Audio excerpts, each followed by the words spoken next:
that I helped create some destructions.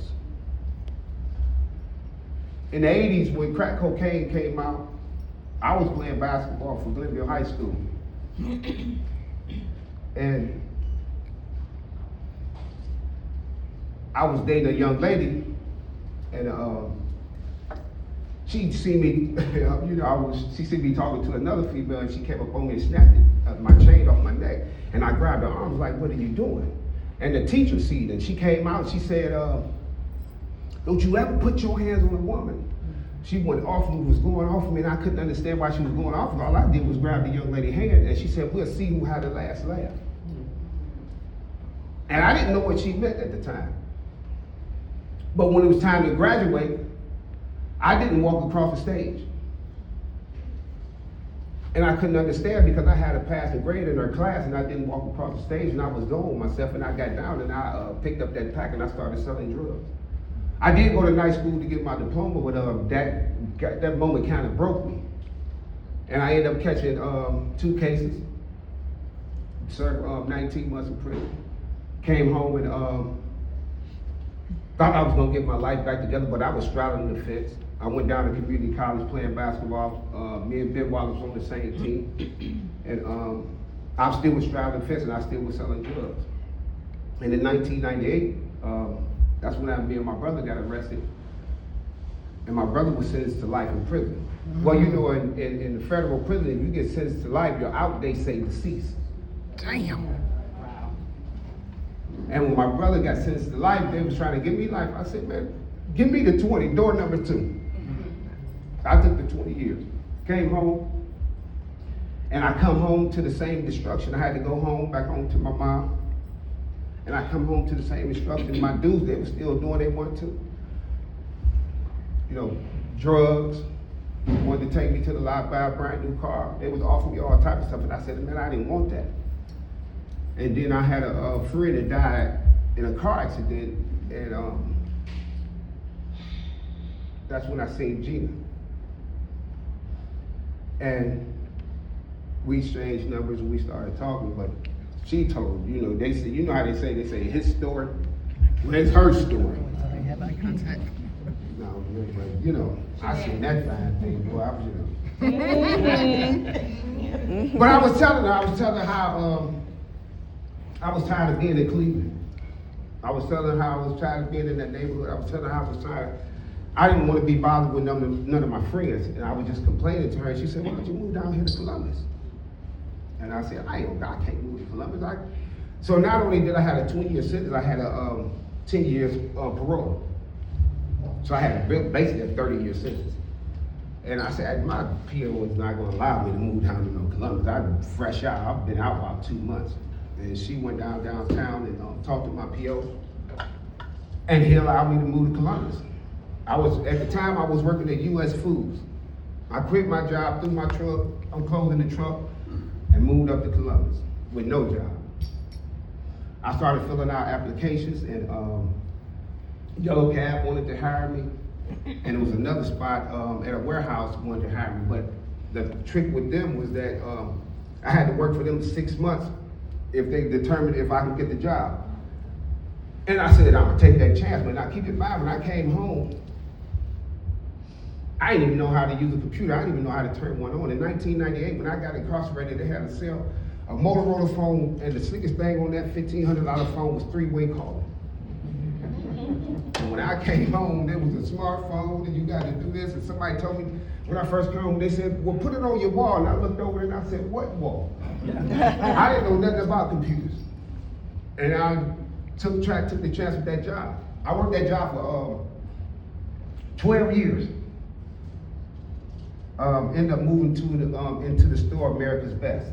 But along working that job, my wife was real successful. She was doing her thing, and I was working like 14 hours a day, 7 days a week. I was working that job, and I was going inside MCS Touch with my guy Ryan Newsom way here.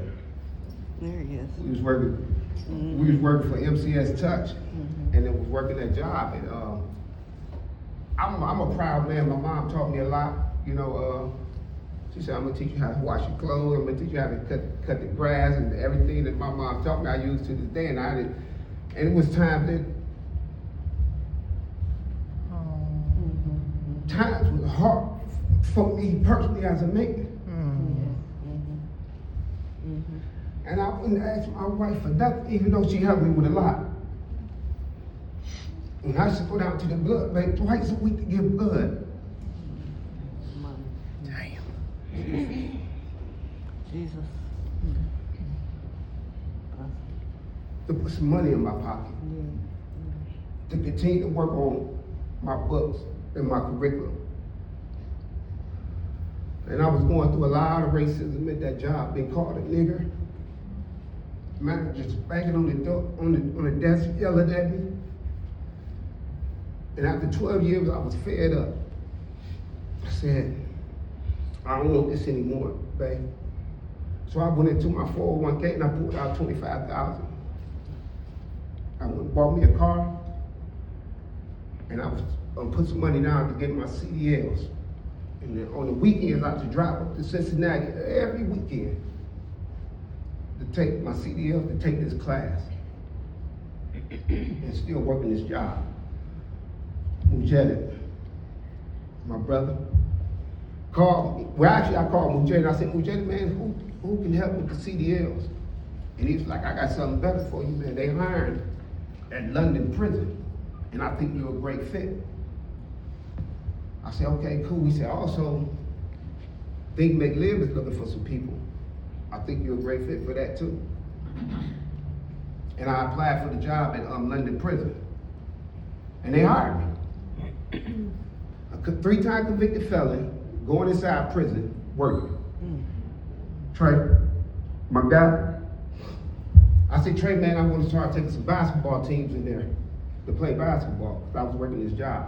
And I was going inside the prison, man, give them my ID, get my man down button, get my walkie-talkie, and I was escorting, what was it, like 12 of us, right? Went inside the prison to play basketball against these men. I called my guy, Elvin. I said, Elvin, man, I need you to start going inside the prison too, because we're gonna call this Outside Brothers. We're gonna work with some dudes inside the prisons.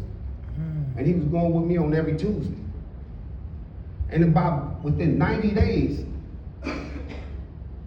they lied on me. And they said that, it was funny, they said that I was trying to sell insurance.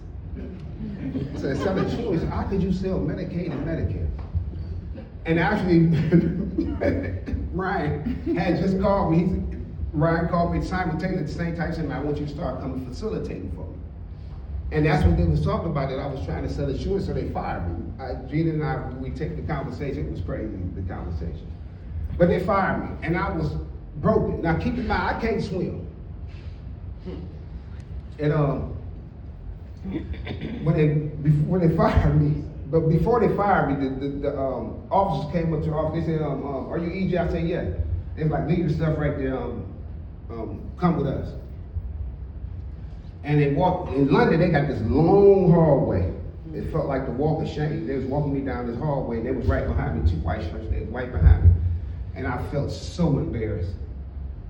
I mean, it was a long walk down this long hallway. And they watched me, took my ID when I got to the door, and they stood at the top of the stairs and watched me till I got in my car and pulled out the parking lot. I felt so embarrassed.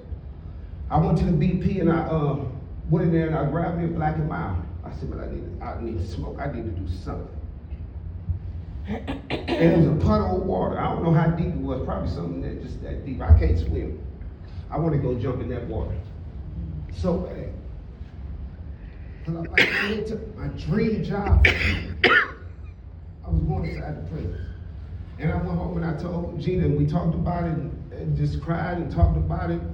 And she said, it ain't for you. It was never for you. So I went in the full throttle when I started just doing reentry. Some of my guys, some of my peoples, could y'all raise your hand? Reentry.